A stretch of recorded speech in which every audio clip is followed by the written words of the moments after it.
Good evening, everybody. I'm led to believe that we are now streaming live on YouTube. Thank you very much indeed for joining us tonight. Before we get underway, I'd just like to welcome our chair, Sir Michael Barber, to do a brief introduction for us this evening. Sir Michael. Thank you, Spencer. Well, thanks everybody for joining.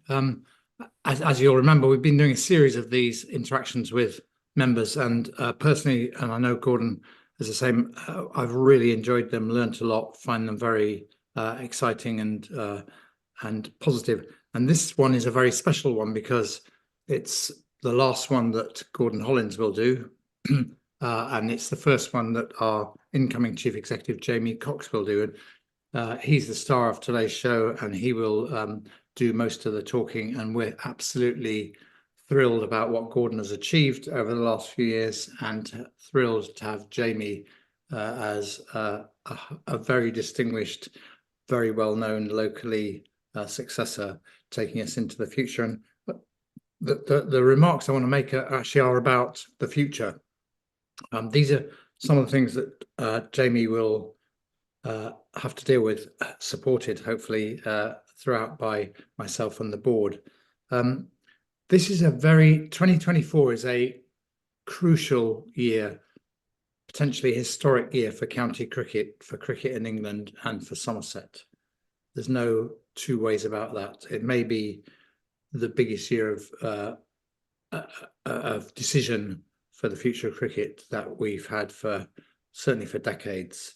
If I take you through some of the big questions that are going to be answered or partially answered during this year, you'll see what I mean. The first is there's the whole question of the future of women's cricket. 8 counties will become Tier 1 counties. In that, we've put in, I can say this because I didn't have any part in writing it, we've put in a fantastically good proposal, which Gordon and the team have done a wonderful work on. We were interviewed about that by the ECB yesterday, as have the other counties that put in proposals. We can't determine the outcome, but we've definitely, the team have done a wonderful job of putting that proposal together. But the decisions on that will be one of the most important things that affects us, not just in the next year or two, but over the next decade or so and beyond. The second thing that will come up later in the year, but we don't know exactly when, but during the middle of this year, is the future of the 100. How should that work? How will different counties benefit? Will participation be opened up? All of that is being live debated. We've debated it on these calls before, and it's a crucial decision financially and for the future shape of cricket. Later in the year, the county partnership agreement which affects all the relations of the counties with the ECB will come up for renewal. That affects, I won't go into detail, but it affects things like how much money does a county get when one of its players, whether it's Jack Leach or Shoaib Bashir, goes to play for England? What are the rewards for taking people through your pathway into England teams?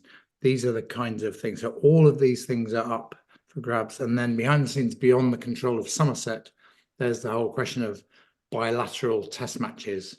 We had a wonderful Ashes series last year. We've got some series this year. But if you look at what happened in the game, the series between New Zealand and South Africa, the test match series, basically was between the 2 second teams because of the competition with 2020 competitions, T20 competitions. So all of these things are affecting cricket. So and a lot of decisions are going to affect us and the future. And the way the board thinks about it, and Gordon's been thinking about it with the team, and Jamie is thinking about it, and we talked about this, or we've talked about this already, is that these are the things we want for Somerset. One, we want to be at the top table of cricket. We want to be competing for the prizes, and that has big implications because that's how we inspire the Southwest. We know people love cricket, and I'm talking about red ball cricket and white ball cricket.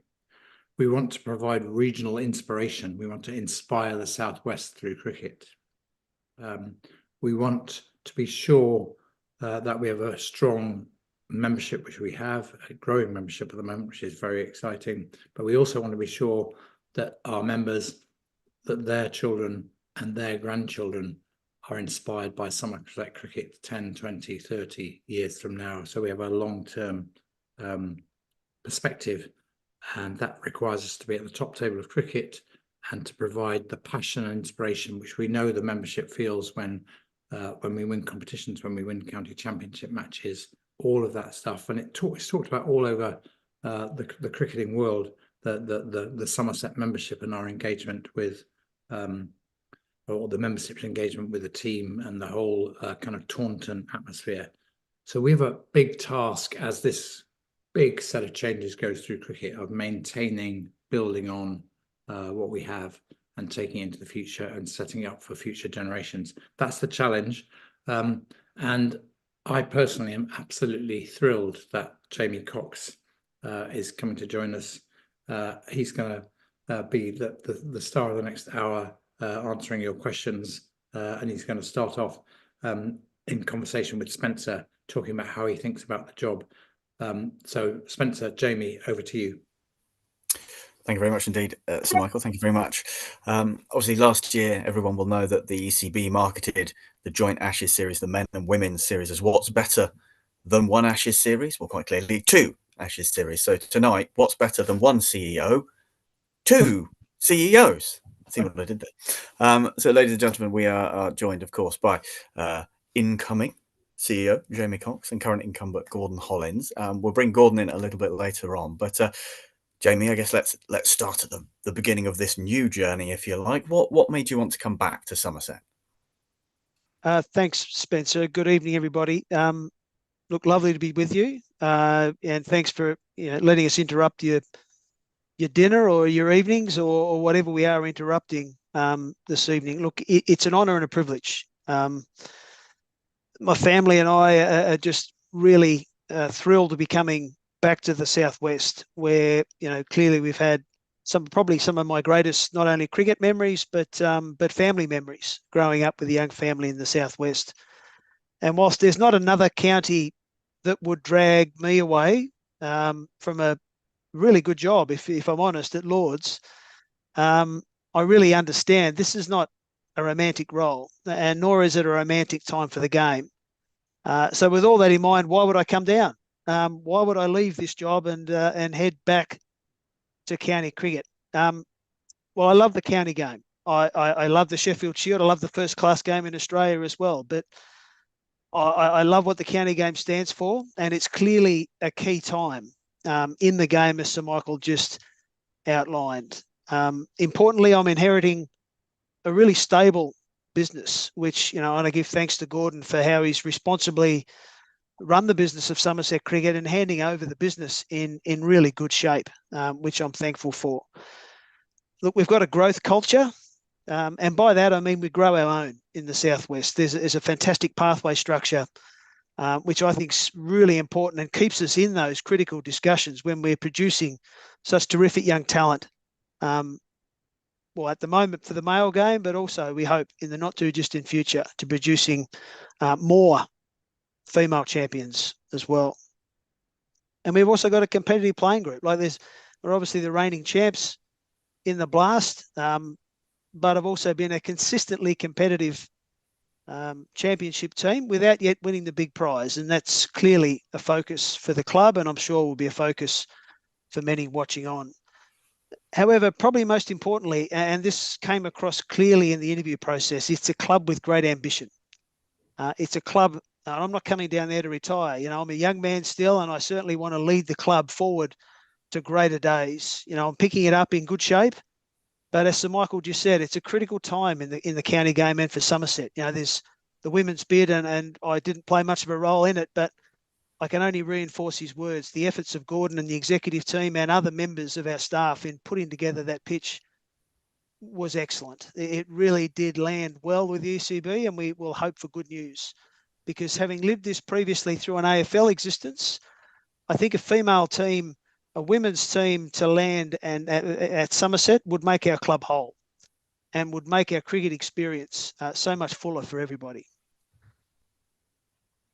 We've also, as Sir Michael mentioned, our key goal is to inspire the Southwest through cricket and be at the top table in all these conversations. And this stuff is going to take a lot of effort and energy, and it's something that I'm just really excited and honoured to be chosen, and can't wait to get underway. I won't be down. I won't have my feet under the desk there probably for another month or so, but really look forward to getting stuck in and meeting a lot more of the people online, hopefully in person at the county ground. You've touched on it there. Obviously, the game has changed a lot since you were last here in Somerset. It continues to evolve as well.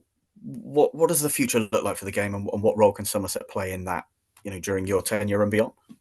Yeah, it has, Spencer, that's for sure. It's changed enormously and continues to change, at pace. And I guess whilst talking about change, it's probably a good opportunity to deal with some of the comments, some of the anti-change comments that have been attributed to sort of some county members overnight.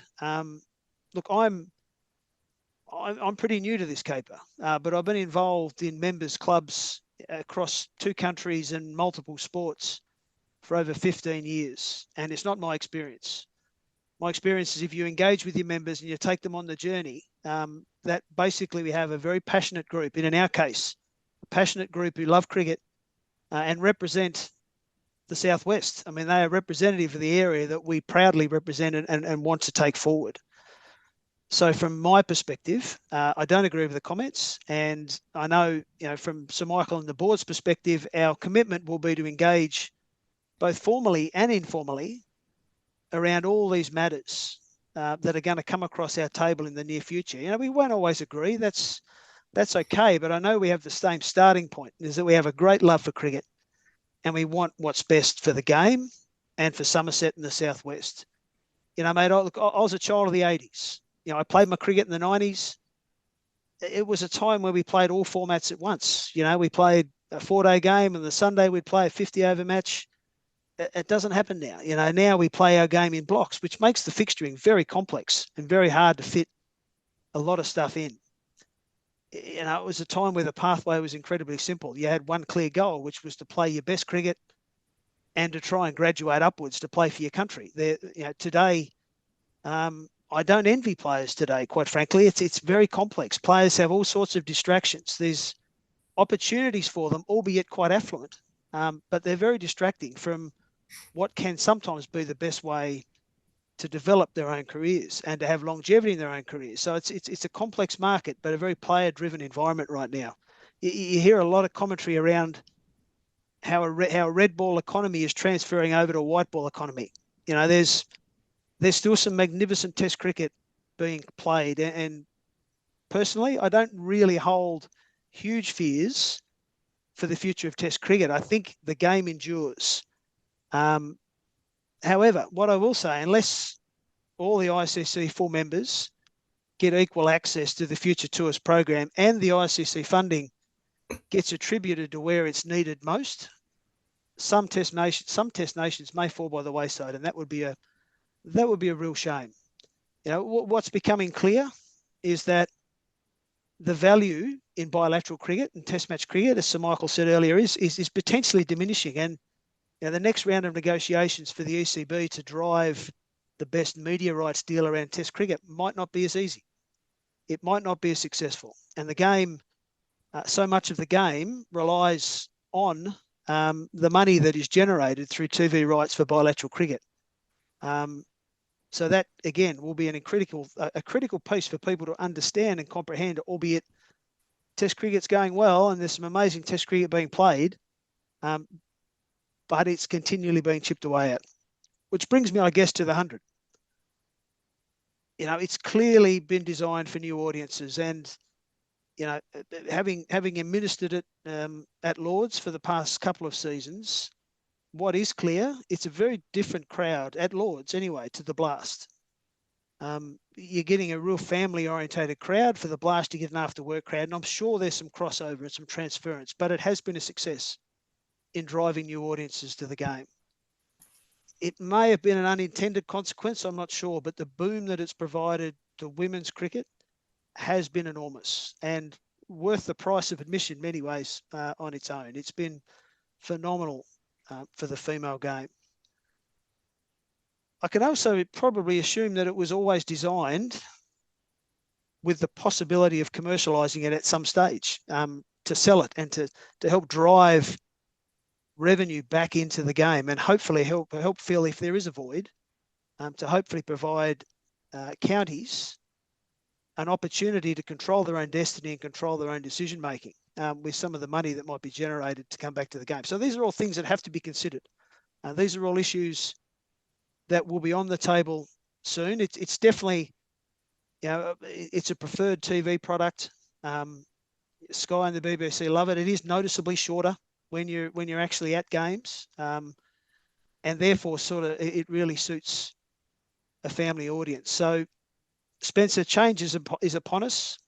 There is a very large locomotive that's left the station. Our job is to communicate this change and to take our people with us, but to not listen to, I guess, to not automatically listen to hearsay and listen to rhetoric and fill the void which might be there in information that's coming down the wires. As I said, our commitment will hopefully pick up from where Gordon left off, which is to communicate clearly, formally and informally with our members, and take them on this journey and fight for what's best for our club and the game. Absolutely. Now, obviously, I mean, people don't want to hear from me because they have to put up with enough of that throughout the course of the season, frankly. So if you have got any questions for Jamie, please do pop them in the chat function on the YouTube channel. Thank you very much as well, obviously, to everyone who's joined us on there. We will be reading out some of those questions throughout the course of this, so please do pop your questions in there. But before we get on to that and invite questions from the floor, it would be remiss, I think, not to talk about 2001 and what it meant to everyone. And it sort of brings me on to a nice way of finding out, what Somerset means to you, Jamie Cox, because obviously, you played a huge part in the recent history of the club. I think 2001 was our first trophy since 1983. That's quite a lot of years of hurt for Somerset County Cricket Club fans and members. But what does Somerset County Cricket Club mean to you? And did you feel the love of the membership and the fan base for being able to achieve what we hadn't done for the best part of 20 years? Well, Spencer, quite frankly, it was the best cricket day I ever experienced. And, bearing in mind 99, we went and lost, and we were probably more confident we were going to win in 99. We'd sort of powered our way through to the final, come up against, at that time, the all-conquering Gloucester from up the road, who were winning everything. And to be fair, we didn't play well on the day, and they played really well, and they took it away from us. 2001, look, I call it one of the best days of my cricketing life. It definitely was, but it wasn't about, lifting the trophy. Look, it's a lifelong memory and the memories you share with your teammates. But I'll tell you, the one enduring memory that I'll always take away is the lap that we did afterwards.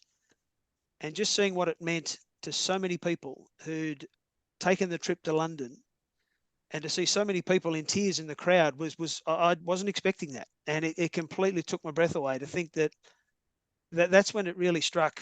This has been a really big day. And to take the trophy home, we played a game, I reckon, if not the next day, the day after at Taunton, and we were rubbish. We were hopeless. I think it was against Warwickshire and they belted us. But it was probably the only day of my cricket life where it didn't really matter. We were just there to fill in time. It was wonderful. Look, to go back in 2002 and not win was really disappointing, because I thought we probably played a better game of cricket in a funny kind of way. But it was a key moment in a 6-year block, which, as I say, was just the best 6 years of my cricket time, and probably the time I was playing my best cricket, but also the time my wife and I had just met. We had great friends who were in a similar situation. Whole of life was just wonderful. And, I'm determined to try and help others enjoy and develop some of the memories that I was lucky enough to develop around the county ground, because it was a truly special place, and I'm sure still is. Absolutely. Well, thank you very much indeed. As a man who definitely asked for your autograph in my youth, I think, I put it on record. I hope I signed it. I think you definitely did, yeah. Oh, good. Yeah. So, thank you for bringing trophies back to Somerset County Cricket Club. Let's open it up to the floor a little bit now. I've had a couple of questions from Ian from the bright side of life. So, Shep, glad that you could join us, and glad you're on the mend. Our thoughts have been with you recently. Shep has asked, As you're taking over the role just after the start of the county championship campaign, is it going to be difficult to make improvements or changes at the club during what is going to be a busy season? And what are the plans during the season? And do you anticipate having a busy winter? So dealing with the first one, I mean, yeah, Shep, was it? Was that who we're talking to? Yeah, Shep. Look, noticeably when you start a role at this particular stage, I'm taking over the business when everything's literally in. The plans have been set. The place has almost hit play, and let's go now. Now you can influence stuff along the way, but realistically, this will be a period of learning for me. I mentioned I love the county game, but I can't pretend to know it intimately, and to sort of re-engage with the county game and the members and the Southwest is going to be really important for me. I'm naturally going to be watching closely at what goes on the field. There'll be a clear expectation that we've got a successful team. We've got a competitive team right now. There'll be a clear expectation that we win. We won't always, but we need to understand why we haven't, and reset and try and win the next day. It's I think you understand when you're in a successful team that you really want to strike, because you won't always have this group together that can potentially win something together. So I'm hoping that our men's team at the moment certainly feel that way. Will it be busy? 100% it'll be busy. Of course, Sir Michael touched on a number of the things which are coming across our plate. We hope we're integrating a women's team into our business in the near future. That will be challenging whenever you're sort of joining two entities together. There's a number of pieces that culturally we have to get right, and I'm confident with the people we have in our business and the pitch we presented, we will get a lot of that right. So we hope to be successful there. But yeah, it'll be a frantic period, I'm sure, but really enjoyable. I can't wait to get back and immerse myself in a cricket environment once again with a team that I'm really proud of and keen to do well. Thank you very much indeed. Moving back to the floor now. Philip has asked, we have the two best English spinners. Any chance of some wickets where both could play? Nice question. I like that one. Yeah, it is. I mean, that's, I imagine, hey, that's going to be challenging in April. There's no hiding away from that. And I think our coach has already been on record as stating that. We do have, I mean, I think last time we tried to produce wickets to suit our spinners, it didn't work out so well. So, we've of course got to be a little bit cautious. But I come from the position, I'm very much a spin believer. I think your best bowlers are your best bowlers, and spin's just as viable a proposition. I was absolutely, disappointed for Jack with what happened in India, because he just looked ready to reclaim his spot. But the efforts of Shoaib Bashir in India were inspiring. For a bloke to have all the challenges he got met with at the start of that tour, and to come back and be a real shining light towards the back end, shows great character, I think, from that young man. So I'm really excited. I've met Jack once. I don't know Shoaib yet, so I'm looking forward to get to meet them. And yeah, I do hope we find spot for both of them in our team pretty regularly. But I don't think you can hide from the fact that our best team in April, it'll be challenging to find a spot for two, but who knows? Moving on to Mark. Mark says, is Jamie sold on the 100? And if so, does he see it existing in parallel with the Blast? Well, I guess with the 100 is interesting. No, we're sort of speculating a lot. Like, we haven't really. Look, I am a fan. Let's call it a fan. I am a bit of a fan for what I've seen it do to the game at Lords. So I've got a very sheltered existence and experience with what I've seen, the audience that it's brought to Phil Lords. And I know that there'll be people that say, well, that's just because it's played in the middle of summer, and that might be true. I'm not sure. I haven't got the history. I'm a fan of both, and I do think there can be a coexistence. I think what takes place with 100 is very unknown, but I'll encourage people to not see it as the enemy, because quite frankly, I don't like what it's done to the fixturing just as much as anyone else does it. And I think there are ways for us to play and push more 4-day cricket into June and July. And to give people context, exactly the same thing happens in Australian domestic cricket. Like, they have this white ball break, which is called the Big Bash, where there's no 4-day cricket played, and they wrestle with this this same dilemma about what are your test players, what are your red ball players during that, and nobody solved this yet. So I think there is a great opportunity for us to lead the way if we're going to just be a little bit creative about how we think about how all these things live together. And, I guess to provide a little bit of a clue, whilst I never think back to the future is the answer to much, if anything, the ability to play these competitions in clusters, I think, has to be re-examined. I don't know whether we can keep doing that and for everything to coexist. I think we're going to have to be a little bit more open-minded about when these competitions are played, particularly if we are going to get some more four-day cricket into June and July, which I think is really important for us to try and do. I knew that this one would come up. We've had a couple of people already I'm saying, trembling already. second overseas, are we getting another overseas? Obviously, it was incredibly unfortunate what happened with Will Sutherland, because his trajectory was is on the rise, and it looked like it was going to be a great signing, having just made his international debut and captaining his side and performing at the highest level. Unfortunately, as is so often the case, he's picked up an injury, which is obviously a blow for us, but more for him. And we wish him a very swift recovery. It would be great to see him at Somerset in the future. But can we bring any news on a potential second overseas signing? I imagine Andy Hurry is currently on the phone to someone. Yeah, well, Spence, I reiterate your words around Will. I was so excited. I mean, I'd only just been told the news that I was coming back when I heard the news that Will was coming to overseas, and I thought that's just the perfect signing for the perfect moment. Which, of course, the world works. So unfortunate for Will, because he's a great young man, and I think could have been a really successful player for us.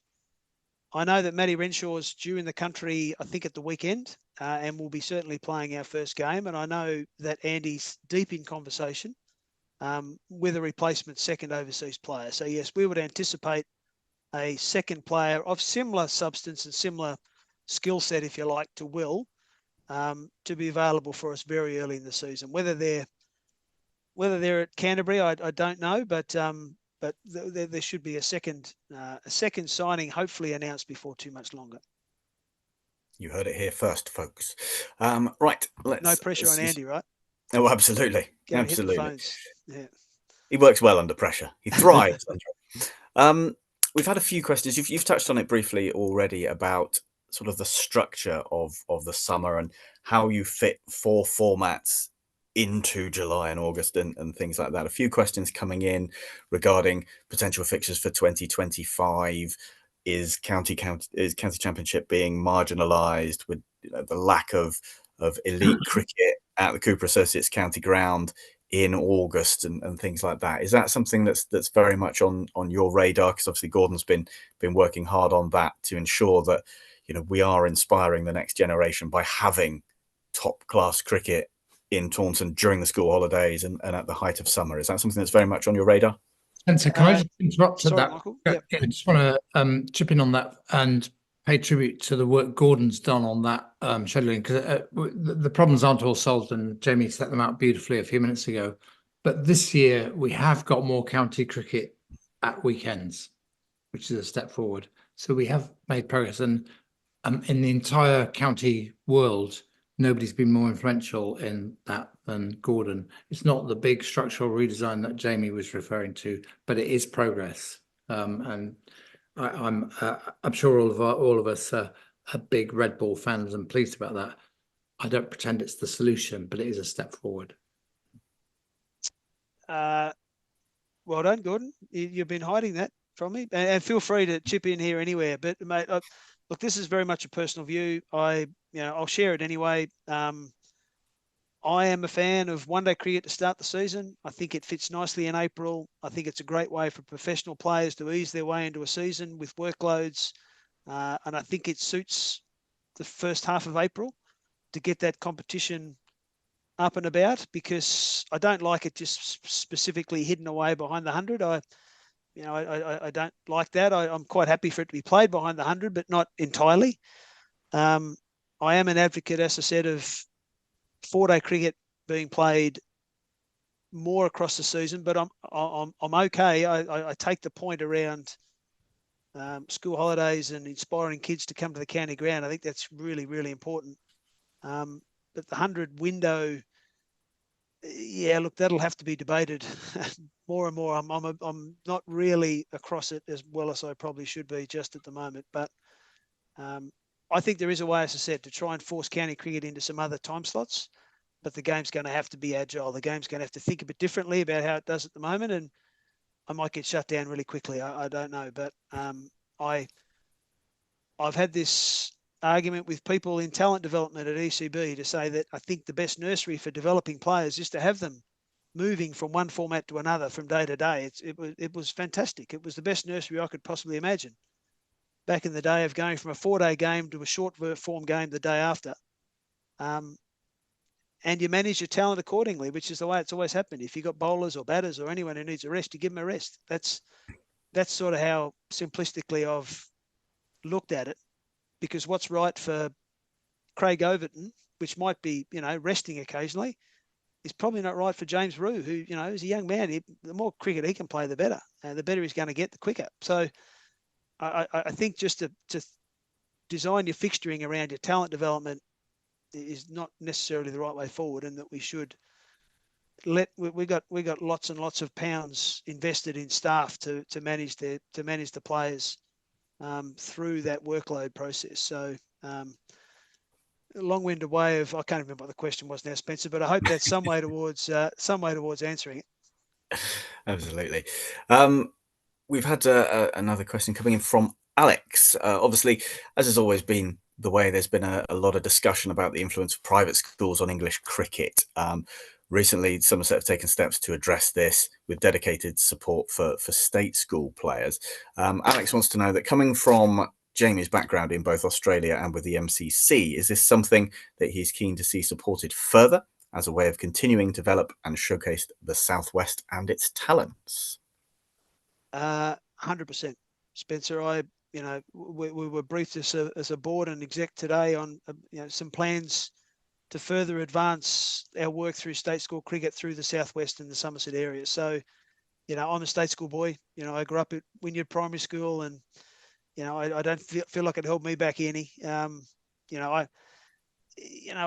think we've got to be careful, ours as a region, with obviously some really prominent and some private schools that have done some wonderful things for our pathway and given us some wonderful players. So I don't think it's got to be an either or conversation. I think we can actually drive our cricket through both private and private and state schools equally successfully. But given that there is a push, and I've seen this directly through the MCC Foundation work through Lords, given that we do have some state school kids who can miss the game if we're not proactive enough about offering it, 100% will be thoroughly supporting taking cricket proactively to state schools throughout the region. Yeah, can I just chip in on that as well, Spencer? I completely agree with everything Jamie said, and just want to add the program that we've set out this winter has given extra coaching to kids from skate school backgrounds, girls and boys, incidentally, because there's a gap. If you're skate school, you're unlikely to have the same facilities, unlikely to have the same coaching support that you'd get if you were in one of the excellent private schools in our area. And that Bridging the Gap program has got noticed at ECB level, and it's really, apart from the intrinsic value to the kids who are involved in it, which is excellent, and we will build on that. It's also helping show Somerset's leadership on another major theme facing cricket during 2024 and the future. Absolutely. This one might be more for Sir Michael and Gordon. We've had a few questions coming in about, obviously, women's cricket. We know that the bid has gone in the last couple of days. A lot of people wondering where that would fit in. Would we see the women's team tier 1 team playing at the Cooper Associates County Ground? Would we be seeing exciting overseas players coming in? What about the likelihood of more women's games at the Cooper Associates County Ground? I know we've got a Somerset women playing at Gloucestershire this summer at the CACG, which is great. We probably can't say a lot about it because obviously the bid's only just gone in, but how do we see the women's game and the future of the women's game should the Tier 1 bid be successful, sort of dovetailing with the men's team. Michael, do you want me to take that one? Yeah, absolutely. Yeah, look, I mean, It's frozen that moment. He did that on purpose. It's the evolution of women's sport, football, rugby, cricket, is absolutely the fastest growing part of cricket by a long, long way. So it's really important.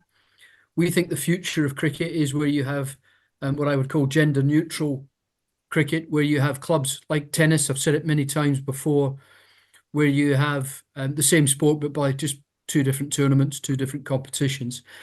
What we put forward in our bid was that it's very, very important that the team who is part of the cricket club, because that is the change here that's being made, is it's being taken from the separate entity of Western Storm and embedded in one of the first-class counties, hopefully ourselves, is what's really important is that both teams feel at home and they feel part of something, and there's a sense of belonging, a sense of pride, and a lot of support around them to allow them to perform at their best. But our ambition, so our bid was what we called ambitious, bold, and responsible. Was a kind of heading of the bid, which was really designed to be at the forefront of the next generation of professional cricket club, because we think that's what it'll look like. So everything that was said in terms of the ambition, and the gentleman's question is correct. We have challenges around facilities, and because we've got a limited footprint, we don't have, for example, nets off the main field of play and nearby. So that's a challenge. But part of our bid was a proposal as to how we dealt with that, and how do we increase the capacity of cricket facilities, both at the county ground and beyond. Gordon, I think there was what one part of the question was would our members and our supporters see women's cricket regularly at the county ground if we were a Tier 1 county? I think, if I remember rightly, there'd be at least eight women's games at the county ground. Is that right? Yeah, there would be, and that was part of the bid, is that where they would play a large number of matches at the Cooper Associates county ground, and with some matches elsewhere across the region. Spencer, probably worth throwing in as well. We've got an international this year, which is worth reminding people. There's an England game down at the county ground in May, I think. So 26th of May, yeah. Yeah. So that's women's game at its finest. So whilst we prepare, and I know the club and the ground has a wonderful history of hosting international women's cricket in particular. So I'll reinforce. I sat as a bystander when this was all presented to ECB yesterday, and everyone watching can be proud and confident that the very best foot was put forward yesterday by Gordon and Michael and the exec team. Fantastic. Well, fingers crossed, and we will obviously keep our members and supporters updated with regards to how that bid has gone. On that women's international against Pakistan on the 26th of May, it's pretty close to being sold out, isn't it, Gordon? But if a member's on this call and would like to, there's still a little bit of space. Is that right? Please, yeah, buy as soon as you can. Sales are going really well. They're going faster than the Ashes One Day International went last year, which is saying something. We were the first to sell out last year, so please get on as soon as you can and get your tickets. Sunday the 26th of May. Excellent stuff.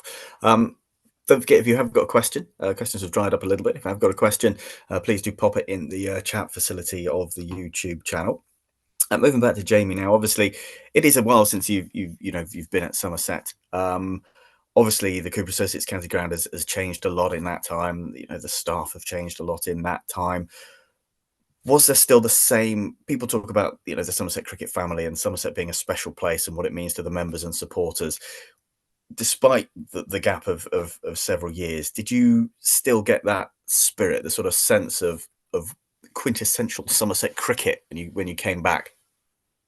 It doesn't leave you, Spencer. Like it's sort of in my blood now, I guess, in a funny kind of way. I mean, it was my first time back. I took my son down I've been back in England for 2.5 years. So it would have been the 2022 season. We went and sat in the outer, just nondescript, watched half a day of county cricket, and it was just brilliant. I can't begin to tell you how proud I was to see the old pavilion now named as a new pavilion, named after a bloke who I just loved to death in Marcus, and was lucky enough to have the best seat in the house to play with him for a number of years. So, it was just enormous to be back, and it feels the same. It changes, but it feels the same, and that's, I think, this cultural piece where, Somerset warmed and felt like home to me quicker than I ever thought it could. And from the moment that it felt like home, I always wanted to come back. And even, to leave in 2004, it was just because I was getting old, quite frankly. I think the club were generous in giving me a last season. So, I wished I'd have done it when I was 23 and done it for, 12 years. It would have been great. But, we're delighted to be back, delighted that it still does feel like a special place. It's still a place. The county ground's not much different. It's still, I think, a great, wonderful local cricket ground. It still feels brilliant, mate. I promise you. Now, we've had a question come in, which I fear may be a bit of a stitch-up job, from John, who wants to know, do you or did you rate Darren Lehman as a bowler? He wants to, apparently, you may remember a certain delivery, which is apparently going to get a reaction from you. No. Look, I did rate him as a bowler because, let me put it another way. I rate him as a batter incredibly highly. Like, I can't believe Darren Lehman only played 20 odd test matches. He was as good a domestic cricketer as I ever saw. And I played against him more than anyone else, whether it be Somerset, Yorkshire, or Tasmania, South Australia. And the only time I ever felt like I had it over him is when I had Caddick and Johnson up my sleeve on a Headingley green top. And I think he still got 70, but was at least jumping around a bit, which was really fun to watch. But look, as a bowler, for anyone who doesn't know, bowled these super slow left arm orthodox and just used to make most people who knew him freeze. Like, he just bowled with no pace on the ball and he had a ridiculous knack of getting a wicket. So my only ambition when Darren come on to bowl was knock it out, which is certainly not today. I'm pretty sure he never got me out, so I'm not quite sure whether John's got something up his sleeve that I don't remember, but I was never interested in doing anything other than just patting him back to him.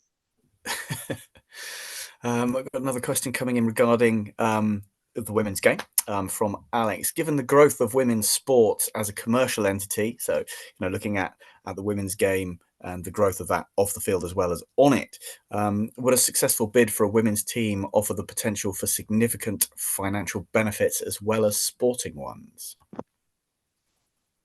Do you want to go, Gordon? I'll take that one. Yeah.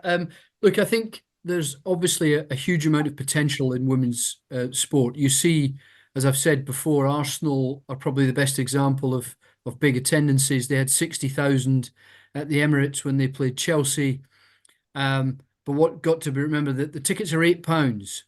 So what's happening in women's sport is there's investment going in at the beginning to build a fan base, investing in facilities as well, which cost you in the early days. And what sport has yet to see is a commercial return on that coming down the line. So we would obviously be very optimistic that in time, the women's game would start to contribute to the club as a whole financially. But in the same way that women's tennis does at Wimbledon, but it's had a lot of time to develop. So in time, but early on, we would need to invest rather than get money out of that particular format. There may be some commercial sponsors who would be interested if we become a tier 1 county, who might be supportive of women's cricket. Yeah, and we know there is a lot of interest, and I think it's very interesting when Caroline meets with potential commercial partners. The topic of women's cricket is very high on their agenda more and more often now, because it is obviously the growth sport. So we're excited about the potential, but I wouldn't want to pretend that there'll be a lot of income coming in the short term, or despite the commercial partner opportunities which are undoubtedly there. Thanks again. obviously, I guess one of the things that, is something that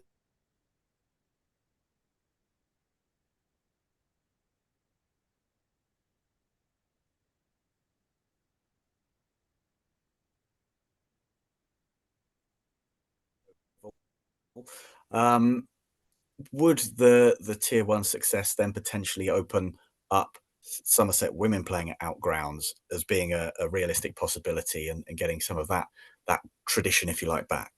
Yeah, possibly. That is certainly part of the plan, is to play, as Michael said, the run perform games at home, but utilising other grounds around the region, and that is a big opportunity for us. And I think it's also good from a inspiring the Southwest through cricket perspective to take the game out across the entire Southwest is certainly something we'd like to do. I The think it's challenge nowadays.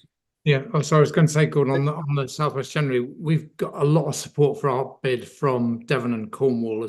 It's not just it's in the name of Somerset, but they're very, very supportive of this entire agenda. And a bit like the men's game is, isn't it, Michael? The men's team is a Southwest team, effectively, a number of players from Devon and Cornwall. So we're trying to replicate that, for sure. So I think that being able to take cricket out across the region's a really good thing. The thing that's changed since the days of the outgrounds is it's becoming harder and harder to get the facilities at outgrounds that are up to the standard that they require to be, certainly in the men's game, and very quickly will require to be in the women's game.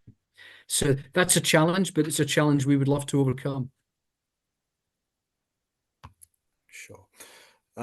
Obviously, one of the key things to the key elements, if you like, to the progression of cricket has got to be the domestic game. Lisa has sent in a question: how do you think we can continue to connect the recreational game up to the professional game, and how could the club continue to support the work of the foundation? Because obviously that's key, isn't it? There's a great relationship between, the county club and the foundation at the moment. It's vital that continues, because obviously getting into schools, getting cricket into people's minds at a grassroots level is absolutely key, isn't it?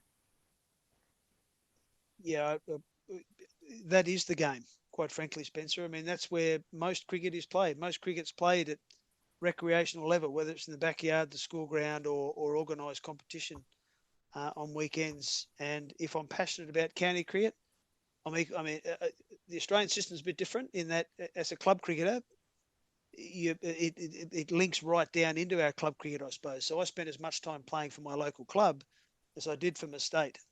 So I'm really passionate about, the game that's played on Saturday afternoons. And I think there is one of the keys to us really growing the female game, which we've been talking about, is particularly strengthening those networks for girls to play.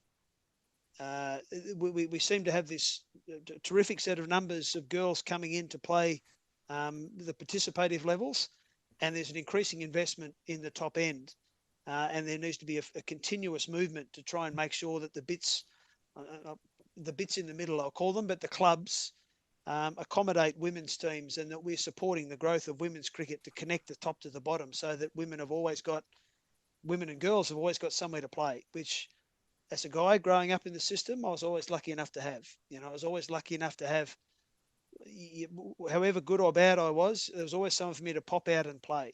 And we've got to make sure that our women and girls have got that same opportunity. In my work on education outside of cricket, Jamie, we're connecting the top to the bottom. We talk about the ladder of opportunity, and I think that's what we want: a ladder of opportunity from women and girls playing club cricket, school cricket, all the way up to the top level.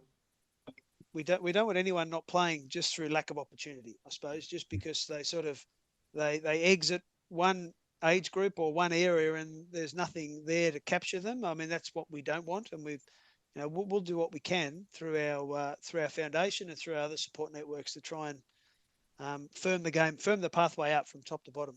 Yeah. Thank you very much. We've had a question in. I guess this is one that comes up most years. Obviously, some of the test match counties generate a huge amount of revenue and are making domestic signings and big overseas signings. Is it possible for Somerset to be able to compete with test match venues from a revenue point of view in the future? Gordon. That's probably I more take your that one. wheelhouse. Yeah, yeah.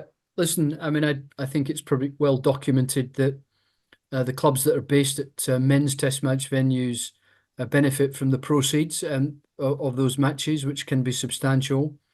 At the same time, they have pretty challenging balance sheets, many of them. So it's not all gravy, but they certainly have access to more cash. And it is unquestionably getting harder to compete with those counties, without doubt. But we've done okay so far, and we're still hanging on to what we've got, and we've got some really talented players, and we're still attracting some players. And what it pleased me during my time here is our overseas players always want to come back, and we've got one on the screen tonight who wanted to come back, but we also have them in recent years where those players want to come back because it's a special place. So it's getting harder, but we're still hanging in there. I think this is a really important question, actually,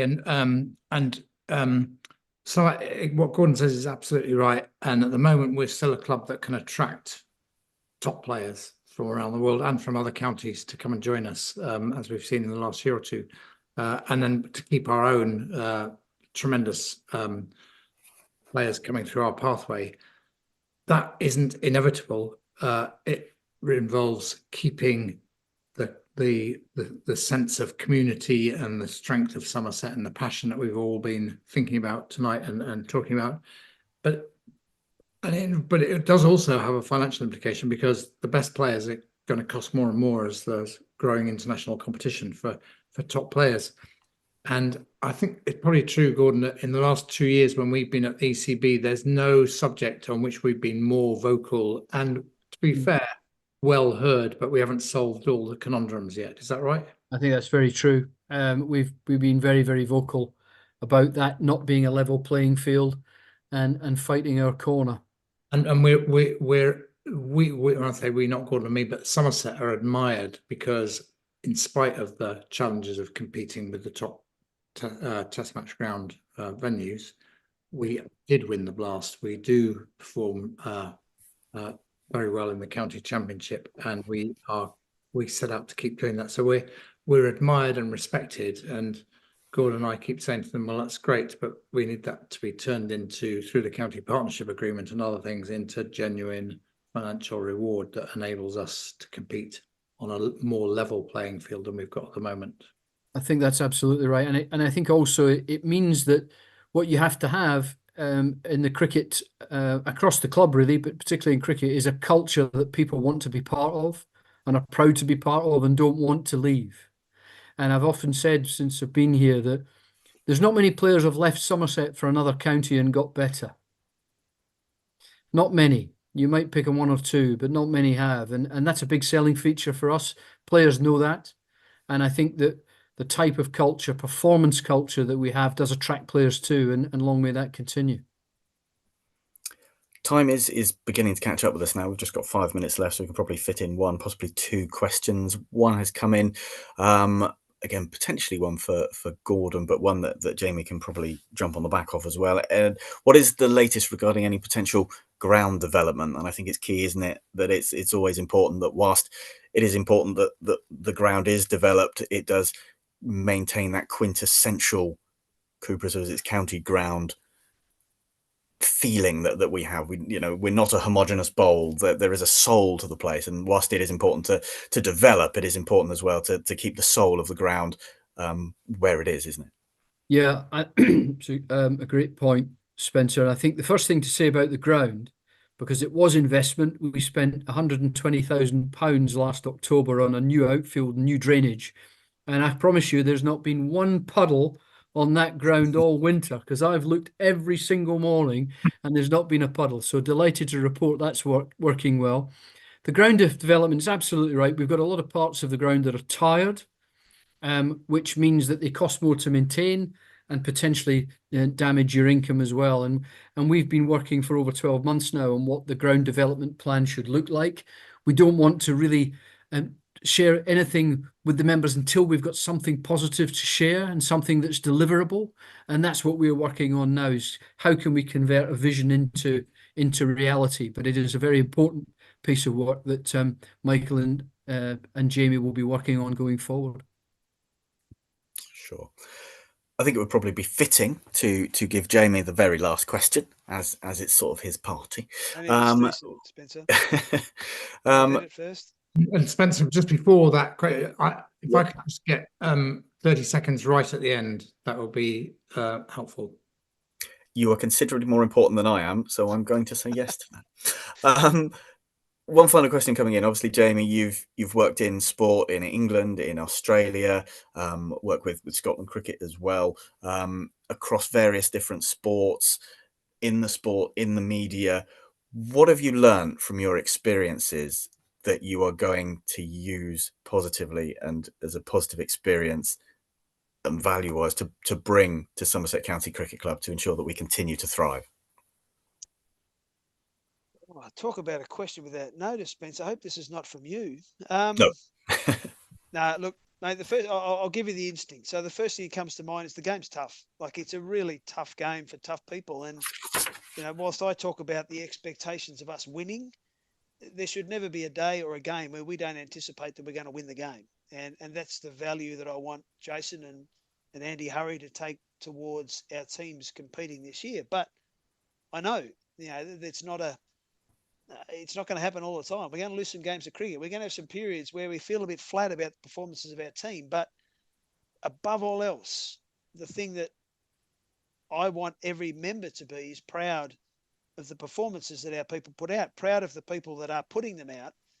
I've been told consistently by Gordon and Andy and Sir Michael that I'm inheriting a really good bunch of humans, you know, a really good bunch of young men at this stage, women hopefully soon, who really love our club and love our region and represent our region proudly. And there is nothing more important, Spencer, than us representing the region with pride, trying to win every game that we possibly can, but just playing the right way, you know, playing the right way, keeping our heads up, servicing our members and just servicing our region.